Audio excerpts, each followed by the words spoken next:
Buongiorno e ben ritrovati, è il 29 ottobre, dunque adesso per capire qual è lo scenario non solo serve ascoltare il presidente Conte in Parlamento come ancora nella giornata di ieri, ma guardare soprattutto cosa fanno Francia e Germania, che vanno oltre il coprifuoco, stringono, chiudono ancora qualcosa di più, ma quello che abbiamo capito dalle ultime ore, ma ce lo dovrebbero dire con chiarezza, è che eventualmente quello che si applicherebbe nel nostro paese viene definito un lockdown leggero, così.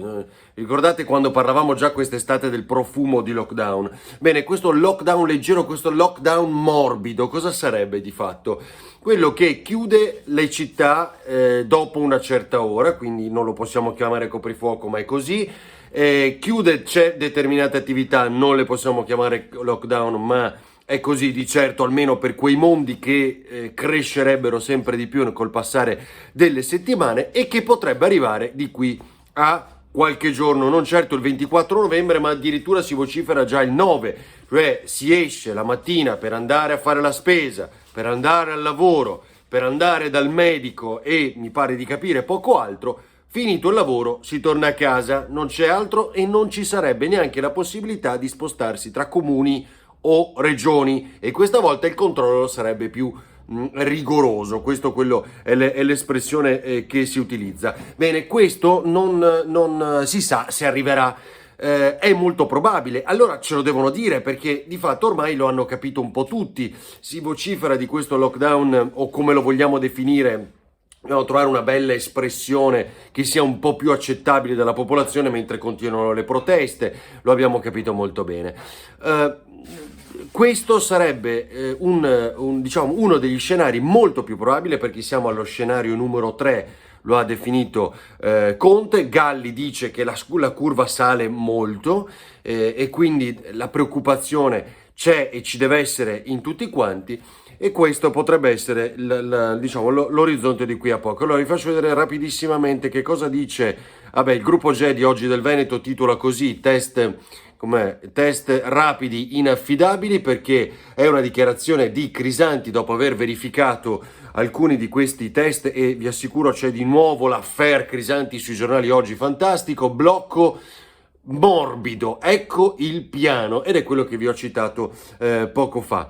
E poi cos'altro ci resta? Sì, il Corriere del Veneto, contagi a dicembre la discesa, quindi quanto detto da Zaia e Bottaccini ieri, ora un mese di novembre durissimo e poi si spera a dicembre la discesa. Guardate i due, eccoli qua, Zaia e Crisanti, protagonisti. Anche nel libro di Vespa c'è un nuovo capitolo rispetto a quello che è stato raccontato ieri, cioè che, e guardate, lo ricordo ancora una volta, il 21 febbraio Zaia era negli studi di Antenna 3, cioè stava registrando Focus col direttore Baccialli e Ring con me. È entrato in studio, ripeto ancora, poco prima attorno alle 16:14, dice: a Varino abbiamo i primi 2 casi e quindi da lì poi resta in attesa delle ultime e si precipita a Padova per l'unità di crisi. Oggi Scibetta, direttore generale dell'Ulse Euganea, dice: guardate che Crisanti dice delle bugie, è andata così, io ero testimone. Lui non c'era di fatto in quella prima riunione. Crisanti, apriti cielo, intende diffidare Vespa dal pubblicare il libro nel quale si dice che la Regione Veneto, la Direzione Prevenzione, scrive a Nature per dire che tutto quello che ha detto Crisanti della prima fase, del suo protagonismo sui primi tamponi di Vo, è sbagliato. Oggi Crisanti riconosce che a Vo per il primo giro tamponi lui non c'entrava, ma che di fatto è il padre del metodo del tracciamento che appunto è stato effettuato in Veneto. Insomma, questa sorta di telenovela, com'è che dice Zaia, è un evento doloroso, è una vicenda dolorosa, dice Zaia, ormai rasenta veramente il ridicolo. Ma la cosa forte oggi, a parte che Crisanti, intervistato da Andrea Priante sul Corriere del Veneto, dice: avesse qua davanti Zaia, di che cosa gli direbbe? Direi che me fa pena. Questa è la risposta di Crisanti dopo averci pensato un po'. Ma comunque l'analisi, quello che poi più ci preoccupa è quello che dice da microbiologo, cioè il fatto che ha provato questi test rapidi e i test rapidi su 10 casi, 10 sì, 10 positività, non ne individua 3, questo dice Crisanti. Quindi se già il tampone non è infallibile, il test rapido è ancora più fallibile e questo preoccupa, e ci sarebbe anche una ricostruzione poi che è tutta legata ancora al Veneto con Federica Pellegrini che partecipava a Italia's Got Talent, lì c'è stato un mini cluster, lei e Mara Maionchi positivi e lì pare, racconta Selvaggio Lucarelli, si utilizzassero i test rapidi, quindi evidentemente tutti negativi, ma invece poi qualcuno ha sviluppato lo stesso la malattia.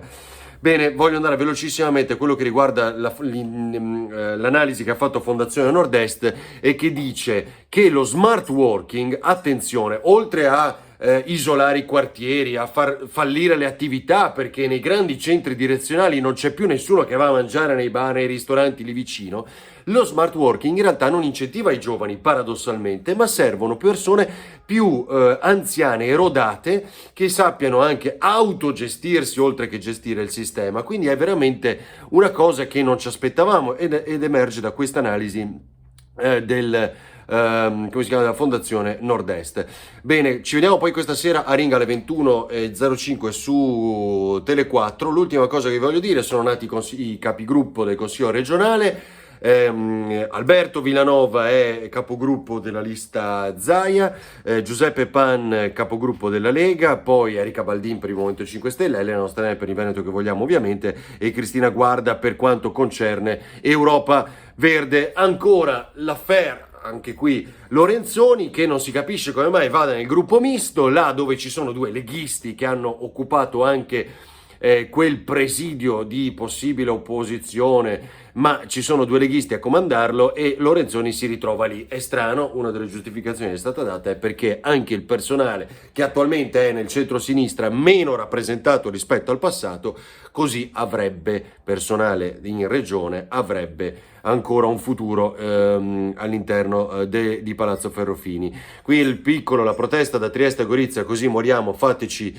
riaprire. Questo è il piccolo di Trieste. Ci vediamo questa sera, avremo ovviamente ristoratori, imprenditori, politica, parlamentari per confrontarci su quello che sta succedendo. Ancora l'appello perché ci sia un governo come si chiama, di larghe intese, lo dicono gli industriali, senza ricordarsi che avevano detto che questo governo era inadatto e che doveva andare a casa, quindi non era proprio un grande scenario costruttivo quello che certi imprenditori avevano lanciato qualche mese fa e ribadiscono oggi. Governo di larghe intese perché possa affrontare insieme. Anche l'opposizione in qualche maniera ci sta, perché adesso la situazione rischia di farsi veramente brutta, ma una collaborazione chiaramente non può essere altro. Vedremo se davvero nascerà. Ci vediamo questa sera alle 21 su Tele4 e sul sito ferdinandovarino.it. Buona giornata.